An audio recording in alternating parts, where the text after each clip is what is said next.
네, 정치 파발마 두 분 막 달려왔습니다. 자, 먼저 기자 시절 문재인 전 대통령에게 자신감의 근거가 무엇인가 질문했던 분이죠. 국민의힘 김혜령 대변인입니다. 어서 오세요. 네, 안녕하십니까. 이어서 두 번째 파발마입니다. 딸기의 고장 논산시장 3선에 빛나는 더불어민주당의 황명선 전 대변인입니다. 어서 오십시오. 네, 황명선입니다. 네, 두 분 뭐 논산에서 파발마 타고 뛰어오셨을 거고, 김혜령 대변인은 어디 여의도에서 뛰어왔습니까? 네, 여의도에서 왔습니다. 예. 네. 자, 우리 저 황 전 대변인께서 만들어준 이 이름표 안 달았다고 뭐라고? 네, 죄송합니다. 우리 황면선 대변인한테도 죄송하지만 그 황 전 대변인 팬분들께 정말 죄송합니다. 제 집에 고이 모셔놓고 있는데 다음에 꼭 가져올게요. 네, 혼납니다. 네. 자, 들어가기 전에요. 청취자 여러분께 이런 질문 드리겠습니다. 후쿠시마 원전 앞바다에서 잡힌 우럭에서 기준치 180배에 달하는 세슘이 검출된 것으로 확인돼 지금 굉장히 논란인데요. 청취자 여러분, 이 우럭 뉴스 보시면서 어떤 생각 드시는지 한 줄로 좀 보내주시 바랍니다. 나중에 두 분 추첨하고요. 간간히 소개도 해드리도록 하겠습니다. 자, 후쿠시마 원전 오염수 방류 앞두고요. 기준치 180배 세슘이 검출된 우럭 나오면서 국민 불안이 더 가중되는 상황인데, 근데 오늘 국민의힘에서는 걱정할 필요가 없다 이런 입장이에요. 김혜령 대변인님. 네. 저희가 이 관계부처 장관 그리고 우리 바다지키기 TF 그 성일종 위원장이 지금 맡고 계신데요. 이렇게 해서 확대 회의를 이와 관련해서 했습니다. 그래서 이 IAEA 최종 보고서가 나오기 전에 시찰단이 받아온 자료를 검토해서 대비책을 마련할 것을 정부에 요청을 했습니다. 특히 우리나라 그 해역 내 바닷물과 수산물에 대한 오염 여부 검사를 보다 좀 확대하겠다 이런 말씀드리겠고요. 그 성일종 그 의원께서 이제 말씀을 하셨는데 우리 지역 그 52곳에서 해수를 채취를 하고 있는데 추가로 해달라고 말씀을 드렸다고 합니다. 또 우리나라 수산물 800여 종에 대해서도 촘촘하게 좀 따지고 방사능 측정을 해야겠다고 요청했다고 말씀을 하셨네요. 네, 자, 추가의 측정이 필요하다 이런 제안을 했다는 거고, 또 이제 걱정할 필요가 없다 이런 성일종 위원장의 이제 주장.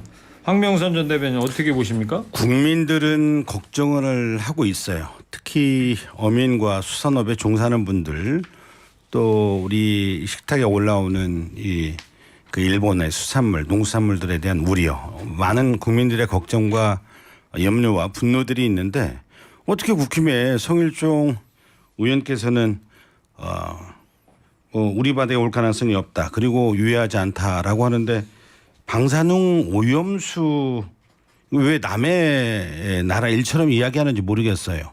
그러니까 좀 더 구체적으로 얘기하면 일본의 입장에 서서 왜 얘기를 하는지 저는 이해가 잘 안 돼요. 특히 이제 괴담이라고 이야기를 합니다. 우리가 뭐 반일 감정 선동 이거 아닙니다. 이건 진보나 보수를 떠나서 우리 국민들의 이제 식탁에 올라올 수 있는 먹거리거든요.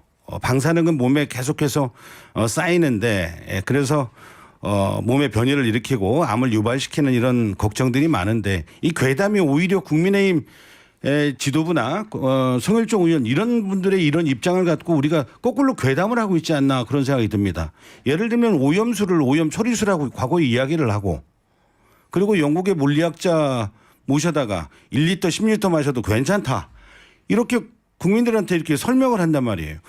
왜 이 오염수를, 핵 오염 처리수를 우리 그 일본에서 방류할 수 있도록 그런 입장에 서서 이야기하는지 저는 도저히 납득이 안 돼요. 집권 여당이라고 하면 국민들의 생명과 안전을 위해서 본인들이 먼저 앞장서야 돼요. 참 답답합니다. 네.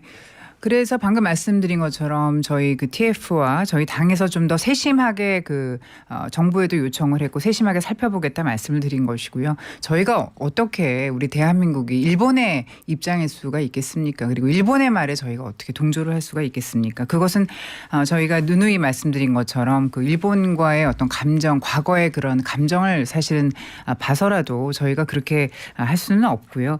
다만 이제 저희가 이제 세심하게 앞으로 더 바라보겠다라고 말씀을 드리는데 민주당이 그럼에도 불구하고 좀 지명되지 않은 것에 대해서 너무 좀 과하게 지금 접근을 한다. 너무 섣불리 좀 말씀을 하시는 부분도 없지 않다라고 말씀을 드리겠습니다. 그리고 IAEA가 그 전문가들이 정말 포진된 이 IAEA가 지금 과학적 검증을 하고 있는 그런 것인데요. 너무 좀 부정적으로 몰고 가시면은 우리 국민들께서 굉장히 불안해하시고 과거의 그 제2의 과거의 그 광우병 사태 같은 경우에도 정말 뭐 미국산 소고기만 먹으면은 우리가 다 광우병 걸려서 뭐 죽는다 이런 정말 괴담으로 퍼지지 않았습니까? 그 당시에도 우리 민주당이 그것을 이제 선동한 것이나 마찬가지인데요.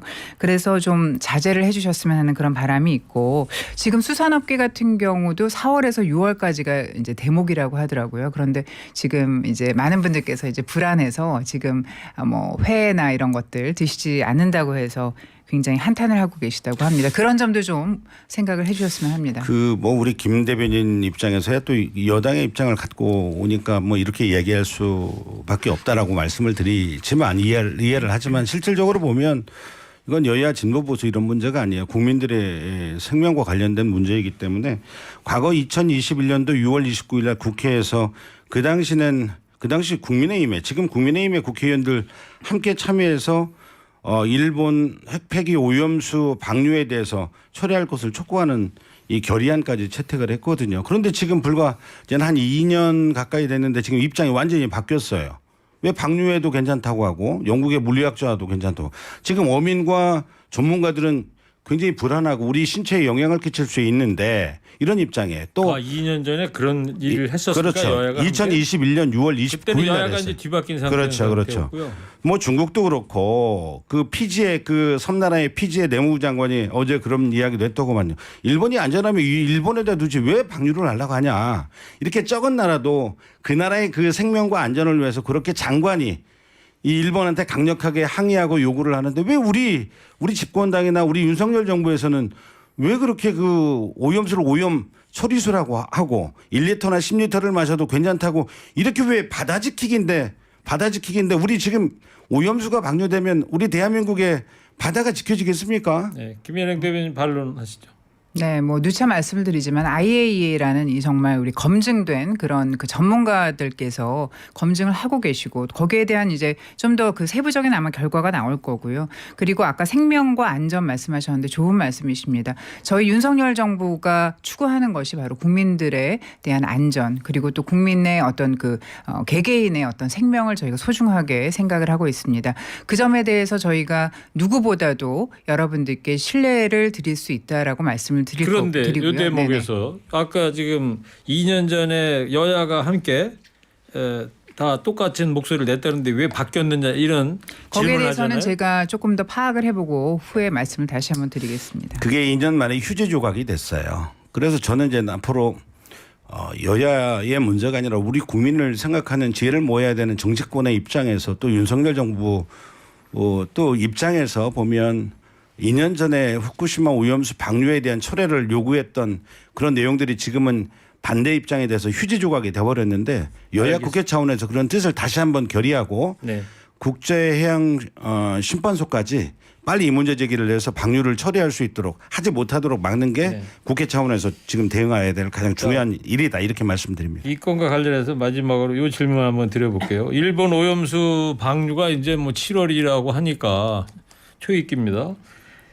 뉴스를 통해서 영상도 보셨습니다만 그 후쿠시마 원전 밑으로 해저 터널을 뚫어가지고 1몇 킬로 네, 1km. 바닷물 주입도 이제 완료했다고 하는데 자 여야 각 당에서 지금 이 문제를 어떻게 대응하고 계신지 먼저 국민의힘 김현행 대변인님. 그래서 저희는 지금 이와 관련해서 아직 논의 중인 그런 상황이고요. 여기에 대한 어떤 의견이 지금 확실하게 나온 것은 아직 없기 때문에 여기에 대해서는 또 저희가 다음 시간에 다시 한번 조금 논의가 됐으면 합니다. 네, 황명선 대변인. 우리 민주당 입장에서는 과거 2년 전에 했던 후쿠시마 오염수 방류 철회를 할 수 있도록 우리 당 입장에서 여당도 함께 참여해서 국회 차원에서 그렇게 다시 재촉구 결의안을 또 만드는 것이 필요하고요. 두 번째는 이 방류 그 국제해양심판원의 이 건과 방류 철회 건과 관련돼서 방주를 하면 안 된다라는 이 제소를 해야 됩니다. 그러면은 본안은 한 3년 정도 걸리거든요. 그러나 이 그 처리를 하지 못하도록 하는 이 안들은 한 1개월이면 되거든요. 지금 해저터널 지금 1km 뚫어가지고 지금 오염수 지금 바닷물까지 이렇게 지금 희석해가지고 방류를 하려고 스탠바이를 네. 하고 있는데 지금 해양 심판은 하여튼 제소를 해야 된다. 그게 가장 급선무입니다. 알겠습니다. 네. 자, 기준치 180배 세슘이 후쿠시마 원전 앞바다에서 검출된 그 우럭에 대해서 청취자 여러분들 한 줄로 의견을 받고 있습니다. 우려 제기하는 일본 언론도 괴담 퍼뜨리는 건가요? 어민들 시름이 눈에 보이고 전 국민의 고통이 느껴집니다. 무슨 근거로 괜찮다고 하시는지 구체적으로 알려주세요. 그래서 소금값이 오른 거였군요. 왜 엄청 비싼 건가 했었거든요. 예. 소금이 좀 오염될까봐 미리 사두는 움직임이 있다고 합니다. 이 부분도 대책이 시급해 보입니다. 자, 민주당의 혁신위원장에 임명이 됐다가 9시간 만에 낙마한 이래경 혁신위원장 낙마 사건. 자, 두 분 김현영 대변인 어떻게 평가하십니까? 네, 뭐 이재명 대표 리더십의 최대 또 위기가 왔구나. 뭐 이런 생각을 했습니다. 뭐 회심의 인선이다 이렇게 이 대표가 말씀을 하셨었거든요. 근데 이제 이분이 뭐 지금 다 알려진 바와 같이 굉장히 특이한 이력들이 많이 있으시더라고요. 천안함 뭐 코로나 발언도 굉장히 그 좀 이해하지 않는 상식선 밖의 그런 논란으로 점화가 됐었고 그렇기 때문에 이재명 대표 체제의 근본적인 문제를 재확인시켰다 저는 이렇게 생각을 합니다. 그 이래경이라는 이분께서 그 자신이 설립한 사단법인 다른백년 명예이사장과 주권자 전국회의 상임 공동대표를 맡고 있다고 하는데 이 단체들이 다름 아닌 뭐 국가보안법 폐지 또 대한민국 근간을 위협했던 그 이석기 전 통진당 의원의 구명운동을 벌였던 그런 단체입니다. 그리고 또 하나는 2019년에 또 그 이재명 당시 지사가 정치적 위기에 처했을 때 뭐 이재명 지키기 범국민 대책위에 사멸하셨다 뭐 이런 뭐 말씀도 하셨던 그런 분이고요. 어쨌든 지금 민주당 내에서도 그래서 이분에 대해서 굉장히 뭐 말이 많다고 하더라고요. 그래서 이런 방식의 강성 발언들을 본인이 과거에 그 정치적 메시지를 이렇게 많이 냈던 그런 분인데 이런 방식이 그 작용화된 인식으로 총선을 앞둔 그런 상황에서 민주당을 중도개혁 혁신으로 이끌 수 있을지 이재명 대표의 그런 인식들이 다시 한번 조금 그런 인식들을 재확인하는 그런 이번에 사태였다 그렇게 생각을 하고요. 이런 분을 그 자리에 오르게 한 그 민주당도 좀 반성을 하고 국민께 사죄해야 된다 이렇게 생각을 합니다. 이내경 혁신위원장 9시간 만에 사퇴를 했잖아요. 이분이 살아온 족적을 보면 민주화 운동을 계속 해왔고 또 기업 활동을 하면서 본인의 기업의 이익들을 몇십억 또 사회에 환원을 하고 아주 굉장히 민주주의를 지켜가려고 했던 그런 분이죠. 다만 많은 분들이 문제 제기를 하는데 이게 친명계 인사 아니냐 그런데 친명계가 아니라 실질적으로 엄격히 보면 김근태 전 의장님하고 굉장히 가까웠던 활동을 많이 했던 분이고요. 그래서 여러 경로를 통해서 시민사회 제야 쪽에서도 이렇게 추천이 되었던 걸로 알고 있습니다. 다만 9시간 만에 여러 논의가 개인적인 의견이 있었지만 부적절한 그런 의견들이 국민들 눈높이에서 보면 있을 수 있지만 9시간 만에 본인이 이 사퇴를 한 것은 굉장히 국민 눈높이에 맞춰서 본인이 했다. 저는 신속하게 잘 결단을 했다 이렇게 말씀을 드립니다. 알겠습니다. 자, 두 분이 또 전 대변인이신데 네. 권칠승 민주당 대변인이 천안함 최원일 전 함장을 두고 부하 다 죽이고 무슨 낯짝으로라는 취지의 발언을 한 것. 기자들하고 이제 대변인 브리핑 끝나고 백 브리핑 하다가 이런 발언이 툭 튀어나왔다고 그러는데 자, 어떻게들 보십니까? 네, 정말 몰상식한 그런 발언이죠. 특히 그 당의 얼굴이기도 하고 그 입이기도 한 대변인께서 이런 말씀을 하셨다는 것은 뭐 민주당의 인식을 그대로 보여줬다라고 생각을 하고요. 이 대표 취임 후에 이렇게 인선된 분들 보면은 이제 그 여러 가지 문제점들을 많이 나타내고 있습니다. 그래서 그 대선 이 대표가 그 대선 패배 후에 그 연고도 없는 뭐 인천 계양 을에 출마를 해서 의원직을 달았었고 당 대표에도 올랐고요. 비리 수사를 막기 위해서 각종 이제 꼼수를 동원해서 검수완박법을 강행했고 기소돼도 또 대표직을 유지할 수 있도록 당원도 바꿨고요. 불체포 특권을 없애겠다고 하더니 권칠승 대변인 얘기해 주세요. 권칠승. 네, 아니 그거는 제가 알아서 얘기합니다. 네, 불체포 특권을 없애겠다더니 그 뒤에 숨어 있는 사람이 바로 이재명 대표인데 이런 분이 임명한 권칠승 대표가 역시나 이렇게 사고를 쳤거든요. 그래서 권칠승 대변인이 사퇴를 해야 하고 그렇지 않다면 당에서 중징계를 내려야 하는 것이 상식이다 이렇게 말씀을 드립니다. 뭐 김혜령 대변인 입장에서는 그렇게 말씀을 드릴 수 있겠으나 지금 권칠승 의원의 사적 발언이라 하더라도 굉장히 부적절하죠. 어찌됐든 간에 그 함장으로서 그 대원들을 구하기 위해서 최선을 다했는데 다만 이제 그 전투가 일어나면 제일 앞장서는 게 또 지휘관이고 마지막 나오는 게 이제 지휘관인데 아마 그런 논란의 여지를 둔 것 같은데요. 그래도 어찌됐든 간에 오늘 권칠승 대변인께서 유감 표명 사과에 대한 입장들을 밝혀서 저는 뭐 그나마 다행입니다. 예. 유감 표명으로는 안 되죠. 네, 말씀드린 것처럼 당에서 중징계를 내리는 것이 국민 정서에 마땅하리라고 생각을 합니다. 그 김재원과 태용호 의원 역사와 이 국민들의 지금 그래서 갈라치기 저희는 선도. 징계를 내리지 않았습니까? 예. 네, 저희는 그렇게 정상적인 수순을 밟고 있거든요. 근데 민주당은 보면은 늘 말도 안 되는 그 비정상적인 발언을 하거나 어떤 태도를 나타내거나 지금 뭐 김남국 의원 같은 경우도 그렇고요. 그런 경우에도 지금 아무런 조치를 취하지 지금 않고 있어요. 김남국 의원에 네네. 대해서는 우리가 국회 윤리위에 제소를 했잖아요. 윤리위에 제소해서 지금 뭐 아무런 조치를 안 진행되고 한 게 있는 게 아니잖아요. 뭡니까? 아니, 국회 진행되고 있는 게 차원에서 해야죠. 뭔가요? 국회가 민주당의 윤리특위가 아니잖아요. 아무튼 그 여야 민주당은 정말 조금 가슴에 손을 얹고 아니, 김혜령 대변인이 여기 정말 나와서 우리 팩트를 제대로 갖고 이 이야기하자고요. 총선을 앞두고 정치 공세가 조금, 아니라. 정상적인 그런 민주당의 모습을 되찾았으면 하는 그런 저는 희망사항이 아니 우리 당 걱정 안 해도 돼. 제 질문은 권칠승 민주당 대변인에 대해서 어떻게 할 거냐는데 다시 네. 또 김남국 의원 쪽으로 갔으니까 여기서 이제 마감을 하도록 하겠습니다. 자, 오늘 청취자 여러분께 후쿠시마 앞바다에서 1800배 세슘 우럭 검출된 것과 관련한 의견을 받고 있습니다. 180배 세슘 검출. 국민들이 왜 지금 소금 사재기 하고 있겠습니까? 국민들은 지금 불안하다고요. 또 방출할 날짜는 다가오는데 오염수 방출이겠죠. 오염수 방출할 날짜는 다가오는데 아무것도 할 수 없는 내 자신이 초라하고 화가 납니다. 이런 의견들 보내주고 계십니다.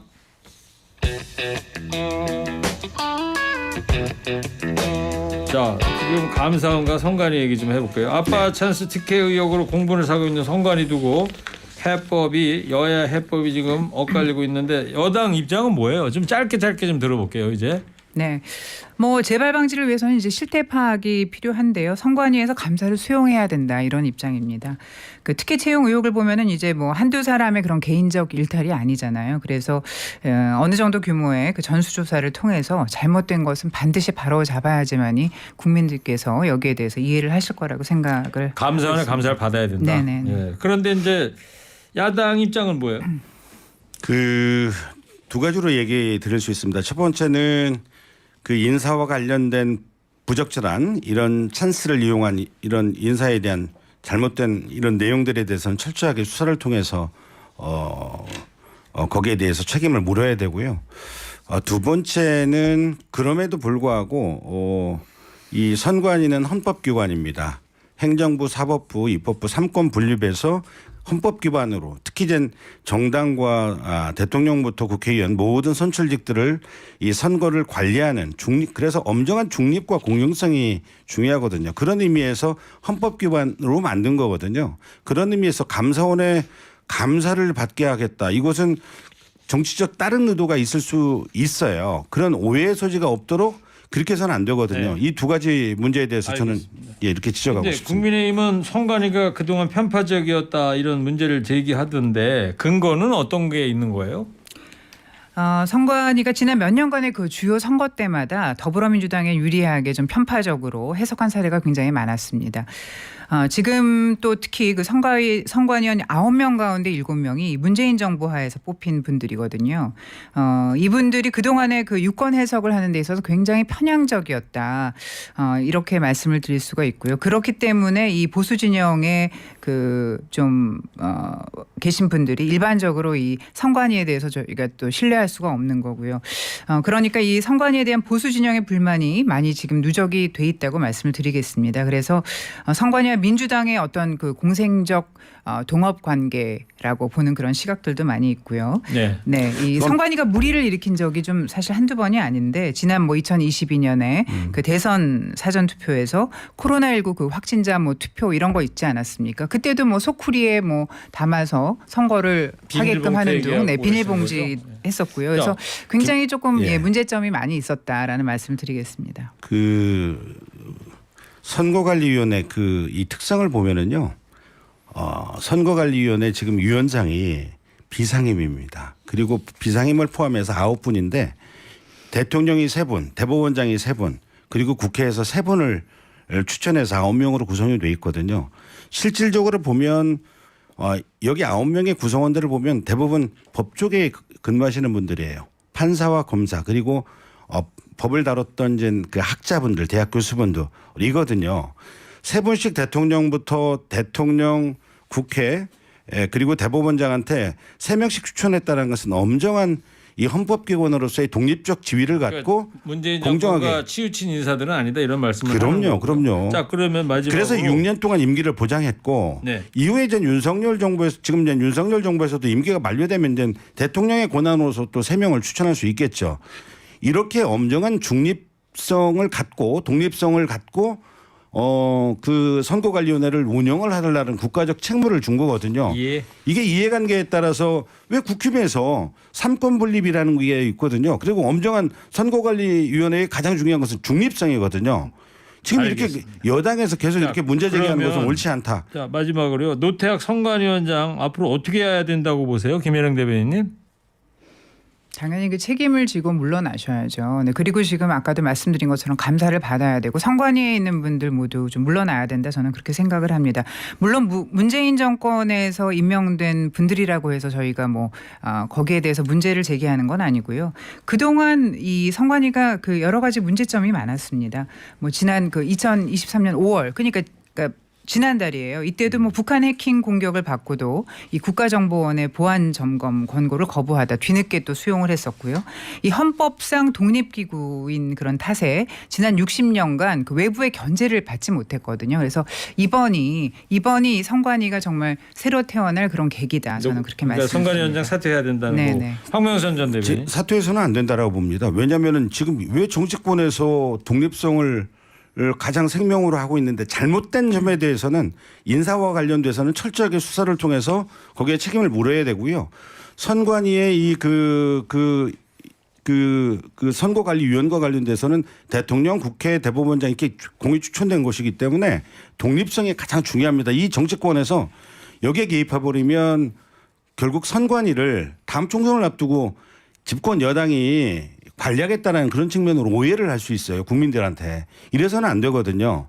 그래서 엄정하게 중립성, 독립성이 보장되는 이런 입장으로 여야 정치권이 함께 힘을 모아주는 게 저는 필요하다 이렇게 말씀드립니다. 근데 이 특혜 채용 의혹은 도대체 누가 책임을 질까요? 지금 청년분들 저기 제가 이 그리고 말씀을 또 많은 드릴게요. 국민들께서 지금 분노하고 있는데 이건 어떻게 이 해야 부분과 되겠습니까? 관련돼서는 이제 수사를 통해서 좀 해야 되겠죠. 중요한 것은 뭐냐면 선거관리위원회 업무가 중앙선거관리위원회 위원장이 있고 선거관리위원이 있습니다. 그다음에 시도, 그다음에 시군구가 있는데 선거관리위원장이 다 부장판사나 저기 법원장 출신들이 그 지역에 있는 분들이 맡아서 비상임으로 해요. 네. 실질적으로 사무국장이나 사무총장이 다 모든 사무를 총괄하는데 이 그 사무를 총괄하는 여기에 얼마나 투명하게 그 인사 문제라든가 부적절한 문제가 생기지 않도록 어떻게 만들 것인가 이런 고민들이 필요합니다. 그러니까 선관위의 이런 작태가 다 여실히 드러났는데도 이렇게 민주당이 계속 옹호를 하시니까 아니 옹호하는 이게 게 참 아니라요. 예, 국민들께서 그렇게 분노하는 그런 이슈가 된 거라고 여기까지 생각을 듣겠습니다. 합니다. 네, 두 분도 한 줄 평 듣겠습니다. 기준치 180배 세슘 우럭을 보면서 드는 생각 한 줄 평 해주기 바랍니다. 먼저 황명선 전 대변인 해주세요. 3, 2, 1. 대한민국은 국민들의 생명관전을 지켜내는 정치권이 되어야 합니다. 이게 정말 최선입니까? 최선이냐고 묻는데요. 자, 이어서 김혜령 대변인 해주세요. 3, 2, 1. 네, 국민 생명과 안전 더 세심하게 살피도록 하겠습니다. 지켜봐 주십시오. 이게 정말 최선입니까? 두 분 다 오늘 창의력이 없는 한 줄 평했다고 이런 반응이 나왔습니다. 자, 황명선 전 대변인님, 김혜령 대변인님 오늘 정치 파발마 여기까지 하겠습니다. 두 분 고맙습니다. 다음 주 수요일 날 뵙겠습니다. 네, 감사합니다. 감사합니다.